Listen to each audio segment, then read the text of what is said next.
నమస్తే, welcome to KTV Telugu. AP తెలంగాణతో పాటు జాతీయ అంతర్జాతీయ వార్తా విశేషాల కోసం www.ktvtelugu.com ని విజిట్ చేయండి. ఏపీ రాజకీయాలు ఇప్పుడు కాపుల చుట్టే తిరుగుతున్నాయి. ఎన్నికలకు ముందు ఆ సామాజిక వర్గాన్ని మచ్చిక చేసుకునేందుకు ప్రధాన పార్టీలన్నీ పోటీ పడుతున్నాయి. కాపుల శక్తి వంగవీటి మోహన్ రంగాను ఓన్ చేసుకునేందుకు ఎత్తుగడ వేస్తున్నాయి. రంగా వర్ధంతి వేళ వైసీపీ, టీడీపీ, జనసేనలు ఓ రేంజ్లో హడావిడి చేశాయి.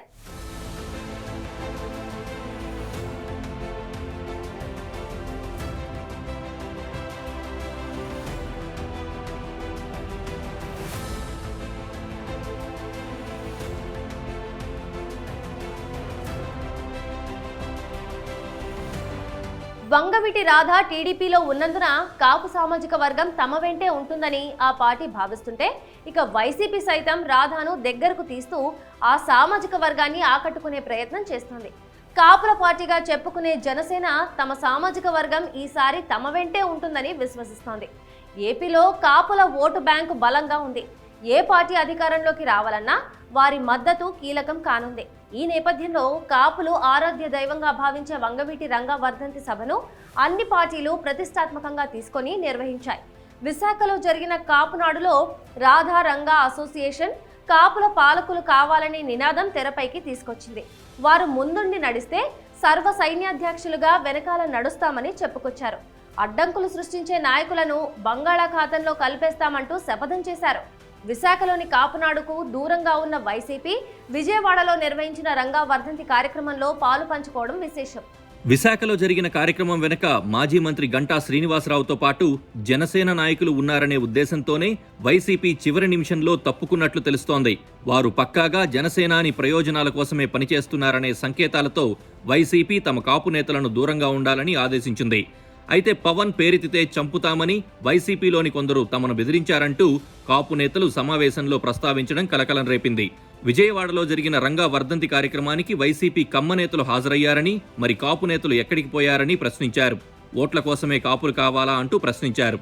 ఇదిలా ఉంటే కాపు రిజర్వేషన్ల గురించి పార్లమెంట్లో ప్రస్తావించిన జీవీఎల్ను కాపునాడు సన్మానించింది. ఇక రాజకీయంగా పవన్ పై దూకుడుగా వెళ్లే వైసీపీ రాష్ట్రంలో మారుతున్న రాజకీయ పరిణామాలతో జనసేనానిపై విమర్శలు తగ్గించుకుంటోంది. టీడీపీ టార్గెట్గా చెలరేగిపోతున్నారు ఆ పార్టీ నేతలు. వైసీపీ, టీడీపీ ఇద్దరూ ఇప్పుడు కాపు నేత వంగవీటి రంగాను స్మరించుకుంటున్నారు. ఆయన కుమారుడు రాధా ప్రాపకం కోసం ప్రయత్నిస్తున్నారు.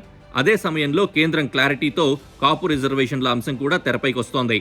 ఈ నేపథ్యంలో పవన్ జోలికి వెళ్లొద్దనే నిర్ణయానికి వైసీపీ వచ్చినట్టు తెలుస్తోంది. కాపునాడు భేటీ, రంగా వర్ధంతి నేపథ్యంలో అధికార పార్టీ వ్యూహాత్మకంగా వ్యవహరించింది.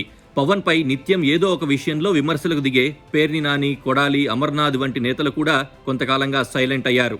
మధ్యలో వారాహి వాహనంపై విమర్శలు చేసినా త్వరగానే వాటి నుంచి వెనక్కి తగ్గారు. జగన్ కు వ్యతిరేకంగా పవన్ కళ్యాణ్ చేస్తున్న రాజకీయంతో సహజంగానే కాపులు సీఎం పదవిని డిమాండ్ చేస్తున్నారు. కాపులకు ఆశాదీపంగా కనిపిస్తున్న పవన్ పై వైసీపీ నేతలు విమర్శలకు దిగితే ఆ ప్రభావం ఖచ్చితంగా అధికార పార్టీపై పడడం ఖాయం. అందుకే వైసీపీ వ్యూహాత్మక మౌనాన్ని ఆశ్రయిస్తున్నట్లు తెలుస్తోంది. ఇదిలా ఉంటే కాపు ఉద్యమ నేత ముద్రగడ పద్మనాభం సీఎం జగన్ కు రాసిన లేఖ ఆసక్తికరంగా మారింది. పార్లమెంట్ వేదికగా కాపు రిజర్వేషన్ల అంశంపై కేంద్రం ఇచ్చిన స్పష్టతను ముద్రగడ తన లేఖలో ప్రస్తావించారు. సుప్రీంకోర్టు ఈడబ్ల్యూఎస్ పై ఇచ్చిన తీర్పును కూడా గుర్తు చేశారు. 2019 ఎన్నికల్లో కాపు జాతి వైసీపీ గెలుపుకు కృషి చేశారని, తమ జాతికి రిజర్వేషన్ కల్పించి మరొకసారి వారి ఆదరాభిమానాన్ని చాటుకోవాలని జగన్ కు ముద్రగడ సూచించారు. ఎన్టీఆర్, వైఎస్ఆర్లను ప్రజలు దేవుళ్లుగా భావిస్తున్నారని, పేద వర్గాలకు మంచి చేసి మీరు ప్రేమించబడడానికి పునాదులు వేసుకోవాలని ముద్రగడ సూచించారు. తన జాతి కోసం తపన తప్ప సీఎంను ఇబ్బంది పెట్టే ఆలోచన తనకు లేదని ముద్రగడ లేఖలో వివరించారు. ఇప్పటికే మాజీ మంత్రి, కాపు సంక్షేమ నేత అధ్యక్షుడు హరిరామ జోగయ్య కాపులకు ఆమోదయోగ్యమైన ఉత్తర్వులను ఈ నెలాఖరులోగా ఇవ్వాలని డిమాండ్ చేస్తూ లేఖ రాశారు. లేకుంటే నిరాహార దీక్షకు దిగుతానని ప్రకటించారు. దీంతో ఇప్పుడు సీఎం జగన్ ఈ వరుస లేఖల నేపథ్యంలో కాపు రిజర్వేషన్ల విషయంలో ఎటువంటి నిర్ణయం తీసుకుంటారనేది చూడాలి. మొత్తంగా చూస్తే ఎన్నికలకు ముందు కాపులంతా ఏకమవుతామని చెబుతున్నప్పటికీ వారిలో చీలికలు కనిపిస్తున్నాయి. వారు రాజకీయ పార్టీల ట్రాప్లో పడుతున్నట్లు రాజకీయ వర్గాలు భావిస్తున్నాయి. కొందరు వైసీపీ జపం చేస్తూ ఉంటే మరికొందరు టీడీపీ, ఇంకొందరు జనసేన తరపున వకాల్తా పుచ్చుకుంటున్నారు. హరిరామ జోగయ్య పవన్ వైపు ఉంటే ముద్రగడ జగన్ వైపు నిలుస్తున్నారనే టాక్ ఉంది. ఇక రాధా టీడీపీలో ఉన్నప్పటికీ ఆయన వచ్చే ఎన్నికల్లో ఎవరి వైపు నిలుస్తారనేది ఆసక్తికరంగా మారింది. రంగా ఆశయ సాధనే తన లక్ష్యమంటున్న రాధా రాష్ట్ర వ్యాప్తంగా పర్యటనలు చేస్తున్నారు. అయితే రాబోయే ఎన్నికల్లో కాపుల ఓట్లు కీలకం కానుండడంతో రాధాను పార్టీలోకి తీసుకొచ్చే ప్రయత్నాలను కొడాలి, వంశీల ద్వారా వైసీపీ చేస్తోంది. అటు టీడీపీ కూడా రాధా చేజారిపోకుండా చూసుకునే ప్రయత్నాల్లో ఉంది. మధ్యలో జనసేన సైతం రాధాను పార్టీలోకి తీసుకొచ్చేందుకు సంప్రదింపులు జరుపుతుందనే గుసగుసలు వినిపిస్తున్నాయి. చూడాలి మరి ఆంధ్రాలో కాపు రాజకీయం ఎటువైపు తిరుగుతుందో.